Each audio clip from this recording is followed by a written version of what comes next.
Welcome to top news. AP మాజీ మంత్రి MLA Kodali Nani Telangana CM Revanth రెడ్డిపై సంచలన వ్యాఖ్యలు చేశారు. తాను సీఎం అయిన తర్వాత ఏపీ సీఎం జగన్మోహన్ రెడ్డి కనీసం కాల్ కూడా చేయలేదని రేవంత్ రెడ్డి వర్గం కాంగ్రెస్ నాయకులు చేసిన వ్యాఖ్యలపై స్పందించిన కొడాలి నాని తీవ్ర వ్యాఖ్యలు చేశారు. గుంటూరు జిల్లా తాడేపల్లి క్యాంపు కార్యాలయంలో సీఎం జగన్మోహన్ రెడ్డిని కలిసిన అనంతరం ఆయన మీడియాతో మాట్లాడారు. ఈ సందర్భంగా ఆయన రేవంత్ రెడ్డి సీఎం అయిన తర్వాత AP CM Jaganmohan Reddy Twitter వేదికగా విషెస్ తెలిపారని అన్నారు. కేసీఆర్ కు శస్త్రచికిత్స జరిగింది కాబట్టి ఆయనను సీఎం జగన్మోహన్ రెడ్డి పరామర్శించారని, రేవంత్ రెడ్డికి అలా ఏమైనా జరిగిందా అంటూ కొడాలి నాని ప్రశ్నించారు. ఫోన్ చేసి చెప్పడానికి తమ కాంగ్రెస్ పార్టీలో తాము పనిచేయడం లేదని కొడాలి నాని వ్యాఖ్యానించారు. అసలు రేవంత్ రెడ్డికి సీఎం జగన్మోహన్ రెడ్డి ఎందుకు ఫోన్ చేయాలని ఆయన ప్రశ్నించారు. రేవంత్ రెడ్డిని సీఎం జగన్ ఎందుకు కలవాలో చెప్పాలని కొడాలి నాని ప్రశ్నలు సంధించారు. రేవంత్ రెడ్డి పక్క రాష్ట్ర సీఎం అని పట్టించుకునే సమయం జగన్మోహన్ రెడ్డికి లేదని కొడాలి నాని పేర్కొన్నారు. మీరే చదువుతున్నారు రేపు సాయంత్రానికి వస్తుందని. మీడియా కన్నా మాకేం తెలుస్తుంది? మా పేరు ఉందో లేదో కూడా మీరే చెబుతున్నారు.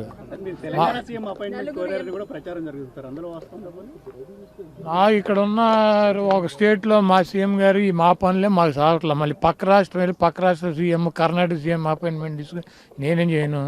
రేవంత్ రెడ్డి తాను ముఖ్యమంత్రి అయిన తర్వాత జగన్ ఫోన్ చేయలేదు అని చెప్పి మాట్లాడారు. ఫోన్ చేసి విషెస్ చేయలేదు. ట్విట్టర్లో పెట్టాడు కమ్మా, బెస్ట్ విషెస్ అని చెప్పి ముఖ్యమంత్రి గారు ట్విట్టర్లో పెట్టారు కదా. పర్సనల్ కాల్ చేయలేదు, కర్టసీ కోసం కూడా కాల్ అంటే మా ఓటమి జగన్ ఎంత చేయాలో అంతా చేశారు, అవన్నీ కూడా నాకు తెలుసు కూడా అన్నాడు. అంటే రేవంత్ రెడ్డి గారు మేము కాంగ్రెస్ పార్టీనే ఆయన గెలిపిస్తాక మేము అక్కడ కూర్చొని పనిచేయటానికి కాదు, కాంగ్రెస్ పార్టీని గెలిపిస్తాకి మేము అది జగన్మోహన్ రెడ్డి గారు మేము కాంగ్రెస్ పార్టీనా? మేము తెలంగాణలో ఏ పార్టీకి మద్దతు తెలపలేదు. మేము అక్కడ ఉన్నటువంటి పార్టీని కూడా తీసేసి వచ్చి ఇక్కడ మేము ఆంధ్రప్రదేశ్ వరకు పరిమితం అయ్యాం. అక్కడ ఎవరు గెలుస్తారు ఎవడు ఓడిపోతాడు అన్నది మాకు సంబంధం లేని విషయం. మాకు జగన్మోహన్ రెడ్డి గారు ఎగబడిపోవటం ఉండదు, దూరంగా వెళ్ళిపోవటం ఉండదు. ఆయన ఒక లిమిట్స్లో ఉంటాడు. ట్విట్టర్లో పెట్టాడు ఆయనకి అభినందనలు అని చెప్పి. ఆయన ఫోన్ చేసి అభినందించలేదు. ఆయనకంటే కేసీఆర్ గారు తొంటి తిరిగింది కాబట్టి ఆయన పరామర్శించాడు. ఈయన తొంటి ఏమి ఎరగలేదు కదా, ఈయన వెళ్ళి పరామర్శించారు అవటాకి. రాజశేఖర రెడ్డి మరణానికి సంబంధించి కొన్ని కీలక వ్యాఖ్యలు చేశారు. 2009లో కొంతమంది టీడీపీ అదేవిధంగా టీఆర్ఎస్ ఎమ్మెల్యేని లాక్కునే ప్రయత్నం చేశారు. అందుకే ప్రకృతి బ్యాలెన్స్ చేసిందన్నట్టు వ్యాఖ్యానించారు రేవంత్ రెడ్డి.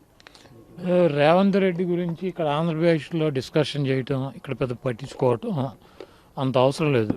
ఒకవేళ నాకు లేకపోతే మాకు ఎవరికైనా అపాయింట్మెంట్ కావాలంటే డైరెక్ట్గా ఢిల్లీ వెళ్తే సోనియా గాంధీ, రాహుల్ గాంధీ, ప్రియాంక గాంధీ అపాయింట్మెంట్లు దొరుకుతాయి. అక్కడి నుంచి ఒక ఫోన్ చేయించుకుంటే ఇక్కడ రేవంత్ రెడ్డి చేస్తాడు. కాబట్టి ప్రత్యేకంగా మాకు రేవంత్ రెడ్డి అపాయింట్మెంట్ తీసుకోవటం, రేవంత్ రెడ్డి దగ్గరికి వెళ్ళటం.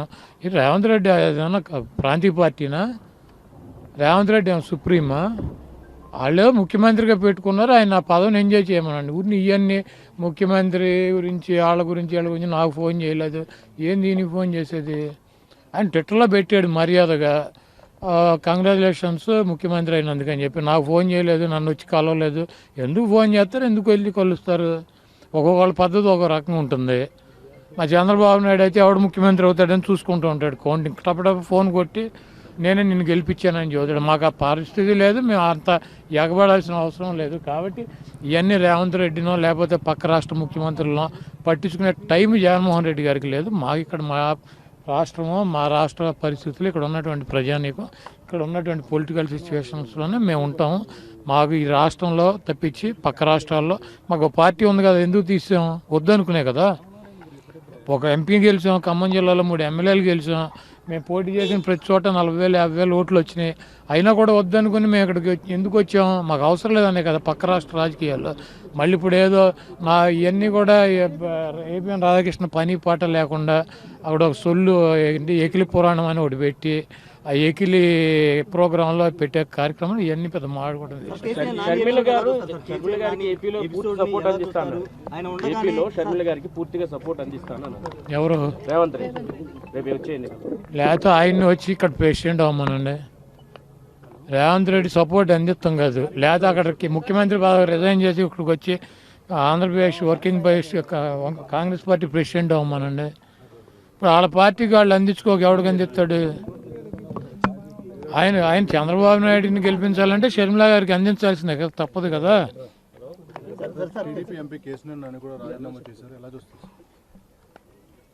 చంద్రబాబు నాయుడు చాలా స్పష్టంగా డబ్బులకి సీట్లు అమ్ముకుంటున్నాడు. అతనికి కష్టకాలంలో ఉన్నటువంటి కేసీఆర్ నాయని పక్కన పెట్టి వాళ్ళ తమ్ముడు 100 కోట్లు 150 కోట్లు ఇస్తాను అంటున్నాడంటే ఎంపీని పక్కన పెట్టి సీటు అమ్ముకున్నాడు. అతను మా గుడివాడ క్యాండిడేట్, ఇద్దరు పార్ట్నర్స్, ఇద్దరు చెరువు 100 ఖర్చు పెడుతున్నారు. ఆ సీట్లు 2 అమ్మేశాడు. చంద్రబాబు నాయుడు డబ్బులకి రాజ్యసభ సభ్యులు అమ్ముకున్నాడు, ఎమ్మెల్సీలు అమ్ముకున్నాడు, ఎమ్మెల్యే టికెట్లు అమ్ముకుంటాడు. ఆడు చంద్రబాబు అనేవాడు 420 ఎన్టీఆర్ఆర్ పెట్టినటువంటి పార్టీలో పందికొక్కులాగా చేరి డబ్బులు నిన్న అక్కడ మీటింగ్లో చెబుతున్నాడు, మీరందరూ నేను 45 ఒక్కొక్కళ్ళకి పిల్లలకి 15,000 ఇస్తాను సంవత్సరానికి, మీరు 4-5 పిల్లల్ని కనమని చెప్పి. ఆ 15,000 నీ పప్పు గడికి ఆయనకి ఆడితో కనిపించవు 4-5.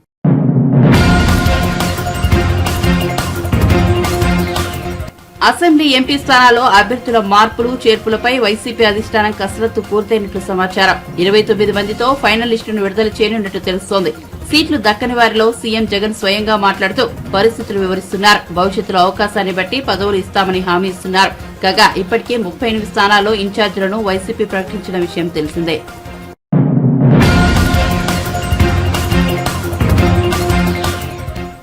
కేంద్ర ఎన్నికల సంఘం రాష్ట్రానికి వచ్చిన సంగతి తెలిసిందే. సీఈసీ బృందం విజయవాడలో మకాం వేసి వివిధ సమావేశాలు నిర్వహించనుంది.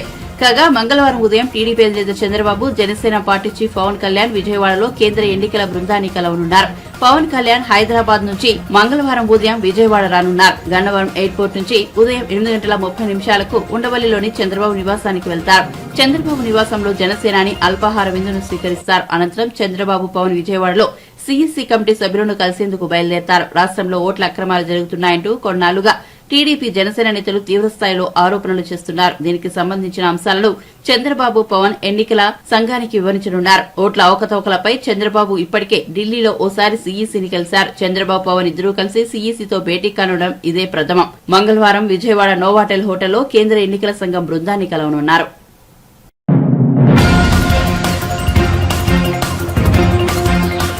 తెలంగాణ కాంగ్రెస్ సీనియర్ ఉపాధ్యక్షుడు మల్లు రవి ఫిర్యాదు నేపథ్యంలో ఏపీ డిప్యూటీ సీఎం నారాయణస్వామిపై హైదరాబాద్ లో కేసు నమోదైంది. ఏపీ ఉప ముఖ్యమంత్రి నారాయణస్వామి కాంగ్రెస్ అగ్రనేత సోనియా గాంధీ గురించి అసత్య వ్యాఖ్యలు చేశారంటూ మల్లు రవి బేగం బజార్ పోలీసులకు ఫిర్యాదు చేశారు. నారాయణస్వామిపై చర్యలు తీసుకోవాలని కోరారు. వైఎస్ మరణానికి కారణం సోనియా గాంధీ, చంద్రబాబేనని నారాయణస్వామి ఇటీవల షర్మిల కాంగ్రెస్ లో చేరిన నేపథ్యంలో వ్యాఖ్యానించారు. ఈ వ్యాఖ్యలకు మల్లు రవి తప్పుపట్టారు. ఉమ్మడి ఏపీ సీఎంగా వ్యవహరించిన వైఎస్ఆర్ కు సోనియా గాంధీ ఎంతో ప్రాధాన్యతనిచ్చారని పేర్కొన్నారు. వైఎస్ఆర్ హెలికాప్టర్ ప్రమాదానికి గురైనప్పుడు సోనియా ప్రత్యేకంగా విమానాలు పంపించి వెతికించారని తెలిపారు. ప్రతికూల వాతావరణం వల్లే హెలికాప్టర్ ప్రమాదం జరిగిందన్న విషయాన్ని ఏపీ డిప్యూటీ సీఎం నారాయణస్వామి గ్రహించాలని మల్లు రవి హితో పలికారు. నారాయణస్వామి తన వ్యాఖ్యలను ఉపసంహరించుకోకపోతే తీవ్ర పర్యవసానాలు ఎదుర్కోవాల్సి ఉంటుందని స్పష్టం చేశారు. ఆంధ్రప్రదేశ్ ఉప ముఖ్యమంత్రి నారాయణస్వామి గారు రాజశేఖర రెడ్డి గారి మరణానికి సోనియా గాంధీ గారు కారణం అని చెప్పడం జరిగింది. దీన్ని కాంగ్రెస్ పార్టీ తరఫున నేను తీవ్రంగా ఖండిస్తూ ఈరోజు నారాయణస్వామి గారు ఈ రకంగా అవాస్తవాన్ని మాట్లాడినందుకు వారి మీద కేసు పెట్టాము. వారి మీద చర్య తీసుకోవాలని పోలీస్ స్టేషన్ మన ఈ బేగం బజార్ పోలీస్ స్టేషన్లో కేసు పెట్టడం జరిగింది.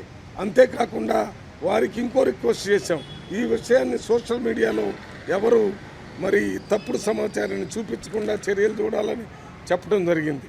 రాజశేఖర రెడ్డి గారు ఆ రోజు పెద్ద తుఫాన్ లాంటి పరిస్థితుల్లో హెలికాప్టర్ యాక్సిడెంట్ జరిగి చనిపోవటం, 1-2 రోజుల వరకు బాడీ దొరకపోవటం, కేంద్ర ప్రభుత్వంలో ఆ రోజు యూపీఏ చైర్మన్గా ఉన్నటువంటి సోనియా గాంధీ గారు, మన్మోహన్ సింగ్ గారు అందరూ కూడా ప్రత్యేక శ్రద్ధ తీసుకుని యుద్ధ విమానాలను పంపించి ఇక్కడ చూస్తేనే వారి బాడీ ఎక్కడ పడిందో చివరికి 2 రోజుల తర్వాత తెలిసింది.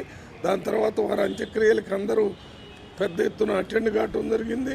ఇక్కడ ఉన్నటువంటి మంత్రులు కానీ, కాంగ్రెస్ పార్టీ నాయకులు కానీ అందరూ, రాష్ట్ర కేంద్ర నాయకత్వం అంతా కూడా రాజశేఖర రెడ్డి గారికి మరి అత్యంత భక్తి శ్రద్ధలతో వారి అంత్యక్రియలు చేయటం జరిగింది. మరి ఇది వారు చనిపోయినంత వరకు మన రాజశేఖర రెడ్డి గారు ఎప్పుడు కూడా కాంగ్రెస్ పార్టీ తరఫున మాట్లాడుతూ వారు అంతిమ కోరిక ఏమని చెప్పారంటే, గాంధీ భవన్లో రాహుల్ గాంధీ గారిని ప్రధానమంత్రిగా చూడటమైన ఆయన అంతిమ కోరిక అని అనేక సార్లు చెప్పారు. రాహుల్ గాంధీ గారు ఎవరు? సోనియా గాంధీ గారి కుమారుడు. రాహుల్ గాంధీ గారు నీ ప్రధానమంత్రి చేయాలని ఒక పక్కన మన రాజశేఖర రెడ్డి గారు చెప్తుంటే ఆయన చంపాలనేటటువంటి ఆలోచన కలలో కూడా సోనియా గాంధీ కానీ కాంగ్రెస్ పార్టీ నాయకులకి ఉండదు. ఆయన వల్ల 2004లో కాంగ్రెస్ ప్రభుత్వం వచ్చింది, 2009లో కాంగ్రెస్ ప్రభుత్వం వచ్చింది. రాజశేఖర రెడ్డి గారితో నేను స్వయంగా ప్రత్యేక ప్రతినిధిగా ఢిల్లీలో 4 సంవత్సరాలు పనిచేశాను. ఆయన ఎప్పుడు కూడా సోనియా గాంధీకి వ్యతిరేకంగా ఆలోచించినట్టుగా ఎవరికి తెలియదో ఆలోచించలేదు. ఆ రకంగా ఆలోచించారని అనుకోవటం కూడా పొరపాటు. అదే రకంగా సోనియా గాంధీ గారు కూడా ఏ పని చెప్తే ఆ పని రాజశేఖర రెడ్డి గారు చెప్పింది అన్నీ చేయటమే కాకుండా 2009 ఎన్నికలప్పుడు మొత్తం సీట్లన్నీ ఒకేసారి రాజశేఖర రెడ్డి గారు చెప్పినటువంటి పేర్లన్నీ అప్రూవ్ చేసి వారిని గెలిపించేటటువంటి అవకాశం ఇవ్వటం జరిగింది. అంటే ఏ ముఖ్యమంత్రికి ఇవ్వనంత ప్రాధాన్యత సోనియా గాంధీ గారు రాజశేఖర రెడ్డి గారికి ఇచ్చారనే సంగతి అందరికీ తెలుసు. అందువల్ల నారాయణ స్వామి గారు మీరు ఈ స్టేట్మెంట్ని ఎవరు చెప్తే ఇచ్చారో ఏమో, మీరు వెంటనే ఈ స్టేట్మెంట్ని విత్డ్రా చేసుకోవాలి. విత్డ్రా చేసుకోకపోతే మీ మీద చర్య తీసుకోవడం జరుగుతుంది. అంతేకాకుండా మీరు ఇదే కొనసాగించినట్టయితే మేము దీన్ని పెద్ద ఎత్తున ప్రజా ఉద్యమాన్ని కూడా తీసుకొని వస్తామని.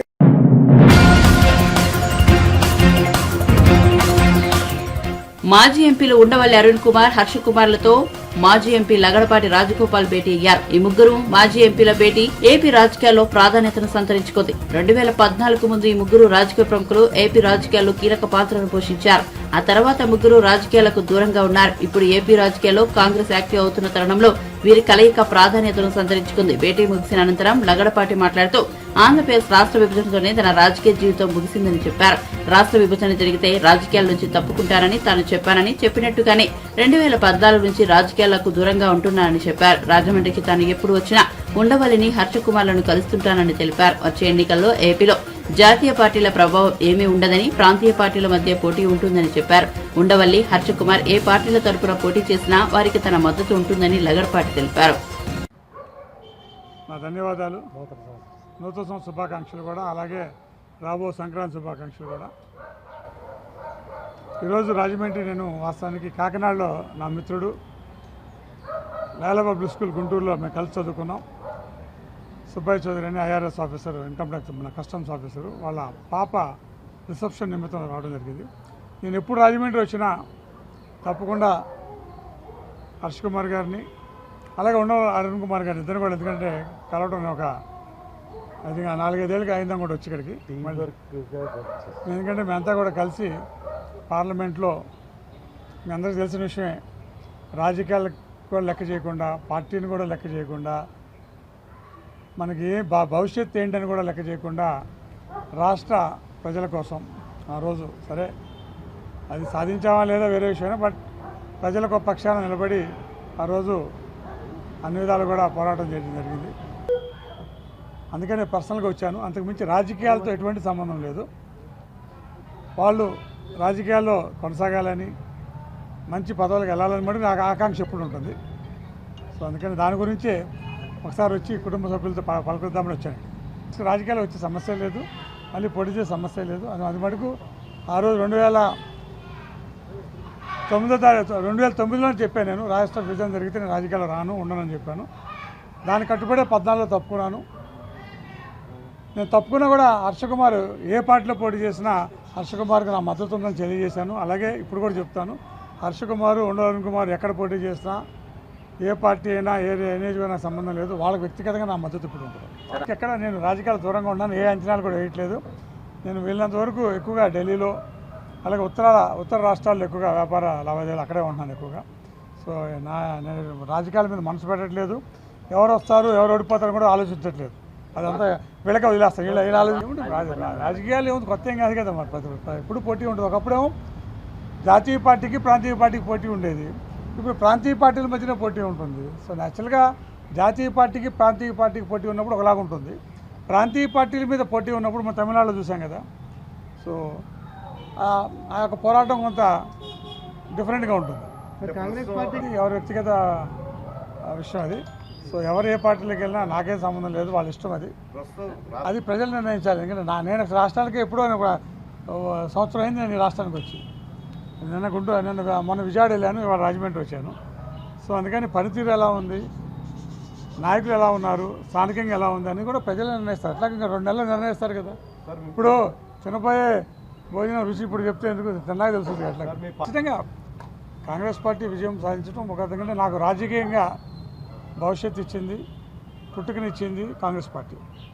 అటువంటి కాంగ్రెస్ పార్టీని ఒక సిద్ధాంతానికి లేకపోతే ఏదో ప్రజల మనోభావాలకు అనుగుణంగా వ్యతిరేకించాం, పోరాడాం.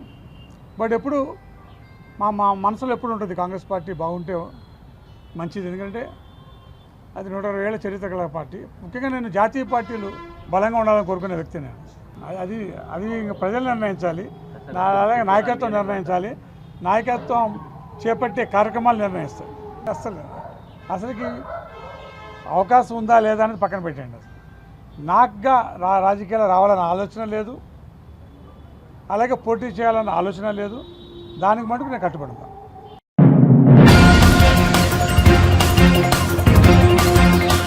అభయహస్తం హామీలపై మంత్రి పొంగులేటి శ్రీనివాసరెడ్డి మాట్లాడుతూ అభయహస్తం కోసం ఇప్పటి వరకు 1.25 కోట్ల దరఖాస్తులు వచ్చాయని వెల్లడించారు. వాటిలో భూ సమస్యల పరిష్కారం, రేషన్ కార్డుల కోసం 20 లక్షల దరఖాస్తులు వచ్చాయని తెలిపారు. గ్యారంటీలను ఇప్పటికిప్పుడు అమలు చేయకుండా నిలదీయడం సరికాదని పొంగులేటి అభిప్రాయపడ్డారు. 40 రోజుల్లోనే అమలు చేస్తామని తాము ఎక్కడా చెప్పలేదని స్పష్టం చేశారు. 100 రోజుల్లో అన్ని హామీలు అమలు చేస్తామని చెప్పారు. అదంతా కూడా బోగస్. 3 మోడల్స్, ఆ మోడల్స్ ఏదో మీడియాలో రావటం అన్ని కూడా బోగస్. అసలు ఇంకా ఒక కాన్సెప్టే ఫైనల్ కాకుండా అప్పుడే మోడల్స్ లోకి ఎట్లా పోతామన్నా, ఎలా అలా మీకు మీరు మనోళ్ళు ఊహించుకుంటే ఎట్లా? అందుకే మీకు దయచేసి టీఆర్ఎస్ ట్రాప్లో ఇంకా మీరు బాగుతున్నా మీకు ఈ ప్రభుత్వం, మా మీడియా మిత్రుల ముందు ప్లీజ్ వినండి అన్న, మా మీడియా మిత్రులు ఒక్క నిమిషం వినండి. వాళ్ళు మాట్లాడితే స్వీట్గా ఉంటాయి. మీకు మళ్ళీ ట్రాప్ మీన్స్ వాళ్ళు ఏంటంటే ఆ ట్రాప్ అంటే మీరేంటి ఆ ఇంద్రలోకం చూపిస్తారు వాళ్ళు. మేము అట్లా చూపించలేము. ఉన్నది క్వశ్చన్ ఆన్సర్ మాది. మీకు మళ్ళీ అయితే ఒకటి హామీ ఇస్తున్నా, మీడియా మిత్రులకైతే మీ సంఘాలు పొందినప్పటికే నన్ను కలిసినప్పుడు సంక్రాంతి తర్వాత అందరినీ ఒకసారి కూర్చోబెడతానన్నాను. గత ప్రభుత్వాల్లో ఇచ్చిన జీవోలని ఏదైతే ల్యాండ్స్ ఇచ్చాయో ఫస్ట్ వాటికి శ్రీకారం ముఖ్యమంత్రి గారితో మాట్లాడి వాటికి శ్రీకారం చుడతామని చెప్పాం. 100% అన్ని ఏ పాయింట్ని వదిలిపెట్టాం, అన్ని పాయింట్లు కూడా చేసి చూపిస్తాం. థ్యాంక్ యూ అన్న.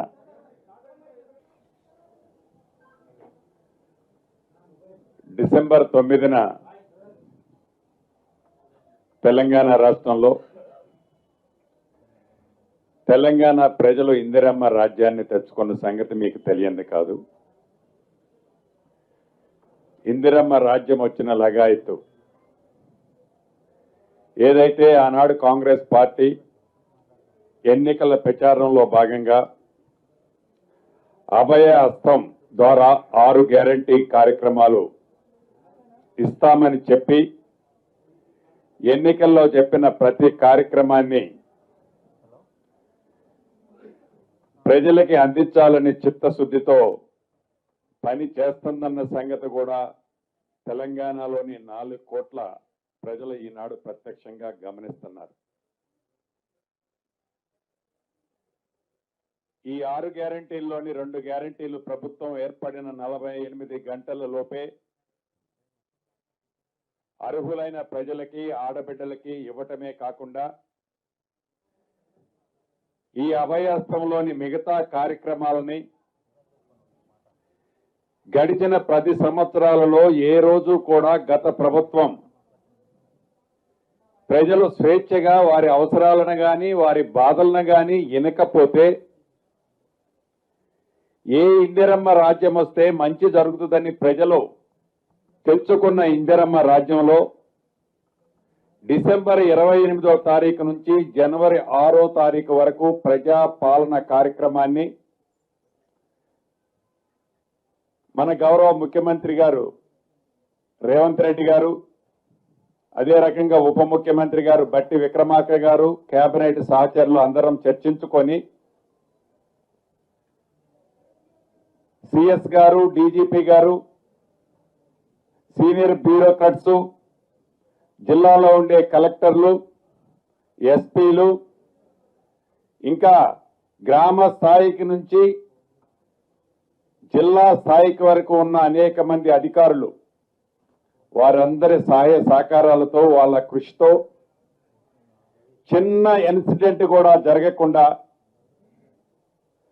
డిసెంబర్ 28 నుంచి జనవరి 6వ తారీఖు వరకు సుమారు 8 రోజులు ప్రతి గ్రామానికి, ప్రతి వాడకి, ప్రతి అడవిలో ఉన్న చెంచుల గూడానికి, ప్రతి తండాకి, ప్రతి గూడానికి, ప్రతి మున్సిపాలిటీకి, ప్రతి ఇంటికి అధికారులు వెళ్ళి వాళ్ళకి ఏమి అవసరం, ఏమి కోరుకుంటున్నారు అప్లికేషన్ రూపంలో ఈ ప్రభుత్వం తీసుకోవాలని నిర్ణయించి దీన్ని సక్సెస్ఫుల్గా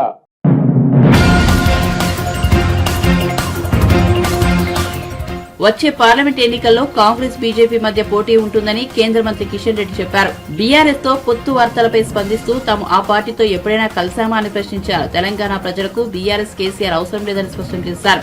మెజార్టీ ఎంపీ సీట్లను గెలిచే దిశగా కార్యాచరణ సిద్దం చేసుకుంటున్నామని తెలిపారు. ఈరోజు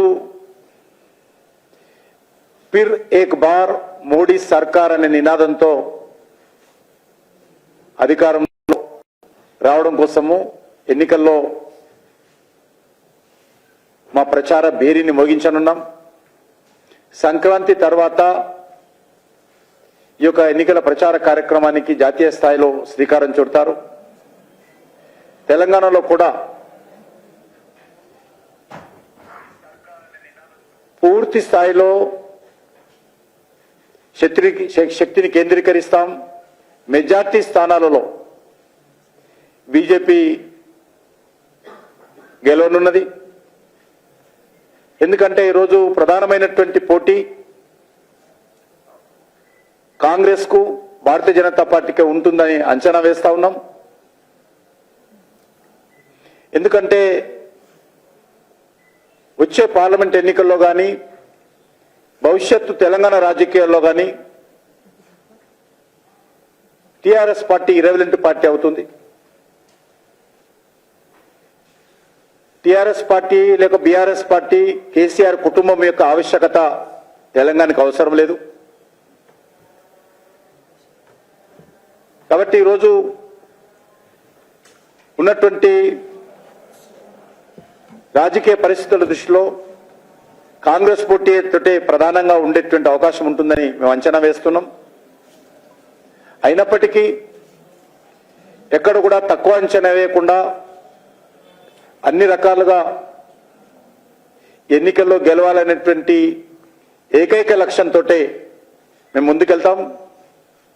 నరేంద్ర మోడీ గారు ఏదైతే మూడోసారి ప్రధానమంత్రి కాబోతున్నారో ఒక భారీ మెజార్టీతో బీజేపీ దేశ ప్రజల ఆశీస్సులతో మళ్ళీ అధికారంలో రాబోతుందో దాంట్లో కూడా తెలంగాణ మెజార్టీ ప్రజల మద్దతు కూడగట్టాలి.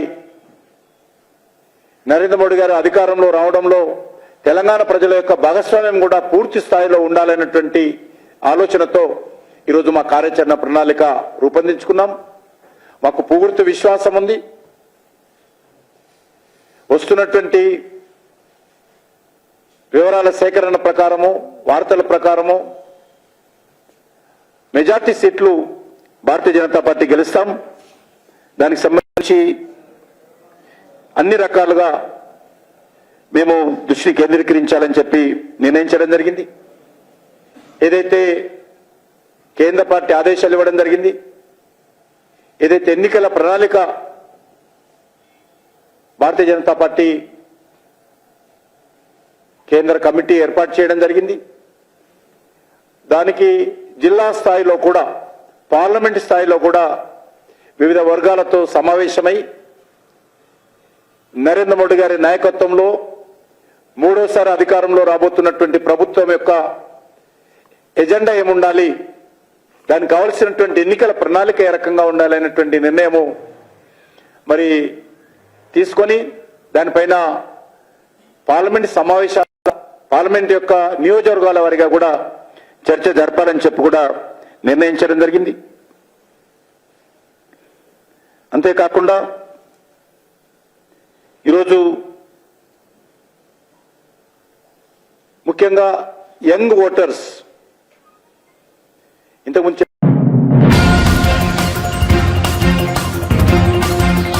ప్రతి సంక్రాంతికి టాలీవుడ్ నుంచి కొత్త సినిమాలు రిలీజ్ కావడం ఆనవాయితీగా వస్తోంది. కొందరు హీరోలకు సంక్రాంతి ఓ సెంటిమెంట్ కూడా. అదే సమయంలో సంక్రాంతికి పెద్ద హీరోల సినిమాలకే థియేటర్లు దొరుకుతాయని, చిన్న సినిమాలకు అన్యాయం జరుగుతోందని ఎప్పటి నుంచో విమర్శలు ఉన్నాయి.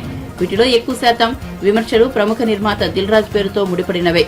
ఈ సంక్రాంతికి కూడా ఎప్పట్లాగానే తనపై విమర్శలు షురూ చేశారంటూ దిల్ రాజు తాజాగా మండిపడ్డారు. తనపై తప్పుడు వార్తలు రాస్తున్నాయంటూ కొన్ని వెబ్సైట్లపై ఆయన తీవ్ర ఆగ్రహం వ్యక్తం చేశారు. ప్రతి సంక్రాంతికి కొత్త సినిమాలు రిలీజ్ అవుతుంటాయని, ఏదో ఒక రకంగా తనను వివాదాల్లోకి లాగుతున్నారని తీవ్ర అసహనం వ్యక్తం చేశారు. నేను కష్టపడి ఈ స్థాయికి వచ్చాను. మీ వెబ్సైట్లకు వ్యూస్ వచ్చేందుకు నా పేరును వాడుకుంటే సహించేది లేదు. తాట తీస్తా. నా గురించి తప్పుడు వార్తలు రాసే వెబ్సైట్లకు ఇదే నా హెచ్చరిక అని దిల్ రాజు స్పష్టం చేశారు. సంక్రాంతికి సినిమాలు రిలీజ్ అవుతుంటాయి. రిలీజ్ అవుతున్నప్పుడల్లా డైరెక్టర్ ఇండైరెక్ట్ నేను కష్టపడి ఎదిగి ఇవాళ ఇండస్ట్రీలో ఈ పొజిషన్ లో ఉన్నందుకు ఎప్పుడు ప్రతి సంక్రాంతికి ఏదో రకంగా కాంట్రిబ్యూషన్ చేస్తూ నా పైన స్టోన్స్ వేస్తూనే ఉంటారు. అది ఆల్మోస్ట్ మీరు అందరికీ తెలియదు కాదు, 7-8 years నుంచి నడుస్తూనే ఉంది. సో నేను చిరంజీవి గారు మాట్లాడుతూ వారు ఎంత బాగా చెప్పారు, దిల్ రాజుకు తెలుసు దేనికి ఎలా ఏం చెయ్యాలి అని, ఇది ఎక్స్పీరియన్స్ పర్సన్ అని. కానీ ఈరోజు కొందరు వెబ్సైట్లలో చిరంజీవి గారు మాట్లాడిన దాన్ని ఇంకొకలాగా టర్న్ చేసి రాశారు. అంటే మీరు నా పైన ఏదో రాసి మీ వెబ్సైట్ ఇంపార్టెన్స్ పెంచుకోవడానికి వేరే వాళ్ళు ఎందుకు వాడుకుంటున్నారు? మీకు ఇది అవసరమా? అంటే దిల్ రాజు ఏం రియాక్ట్ అవ్వడు, సాఫ్ట్గా వెళ్తారు అనుకుంటున్నారా? తాట తీస్తా. చాలా రోజుల నుంచి ఓపిక పడుతున్నాను. ఎందుకు అని సాఫ్ట్గా వెళ్దామని. సంబంధం లేకుండా పోనీ ఆ ప్రొడ్యూసర్ వచ్చి మీ దగ్గర ఏమన్నా మాట్లాడాడా? మీకు ఎంత దమ్ముంటే ఆ ప్రొడ్యూసర్ నన్ను స్టేజ్ పై పిలిచి కూర్చోబెట్టి క్వశ్చన్స్ వేయండి. ఎందుకు ప్రతి సంక్రాంతికి నన్నే టార్గెట్ చేయాలి? ఇంతమంది నన్ను అభిమానిస్తున్నారు కదా, 95% నన్ను ఇష్టపడతారు, 5% ఇష్టపడతారా? అది ఇష్టపడరా వాళ్ళు ఇష్టం. ఒక మనిషిగా నేను అందరినీ సాటిస్ఫై చేయలేదు. సాటిస్ఫై చేస్తున్నాను కాబట్టి ఇండస్ట్రీలో నాకు ఈరోజు ఇంత మంచి పేరు. మీ అందరికీ తెలుసు, దిల్ రాజు అని ఒక బ్రాండ్ బిల్డ్ చేశారు. వ్యాపార పరంగా వచ్చే కొన్ని కాంట్రివర్షల్స్ ని మీరు అడ్వాంటేజ్ గా తీసుకొని కొన్నిటికి వాడుకుంటున్నారు. అది 100% తప్పు. మొన్న జరిగిన ఈ సంక్రాంతి రిలీజ్ల గురించి ఛాంబర్ లో మీటింగ్ పెట్టి ఛాంబర్ ద్వారా డీల్ చేసి రవితేజ గారిని కన్విన్స్ చేసి ఒక సినిమాని సంక్రాంతి నుంచి జరపడం, అది ఎంత కష్టం అది మాకు తెలుసు. తర్వాత ఉన్న 4 సినిమాలు దిల్ రాజు గారు ఏదో తమిళ సినిమా రిలీజ్ చేస్తున్నాడని ఎవరు చెప్పారు నీకు నేను రిలీజ్ చేస్తున్నానని? ఎవరు చెప్పారు? లేదా ప్రూఫ్ ఉందా నేను చేస్తున్నానని ఉందా? ఆ తమిళ సినిమాను కూడా రిలీజ్ పోస్ట్పోన్ చేయించింది నేను, తెలుగులో రిలీజ్ వద్దు అని. ఇందాక నేను అన్నాను కదా, తాట తీస్తాను. ఈజీగా తీసుకోవద్దు. నా పైన ఏదైనా రాస్తే, తప్పుడు రాతలు రాస్తే, మీకు తెలియకుండా కాంట్రవర్షియల్ చేస్తే ఈ రోజు నుంచి నేను ఊరుకోను. ఎన్ని రోజులు నడిచిపోయింది.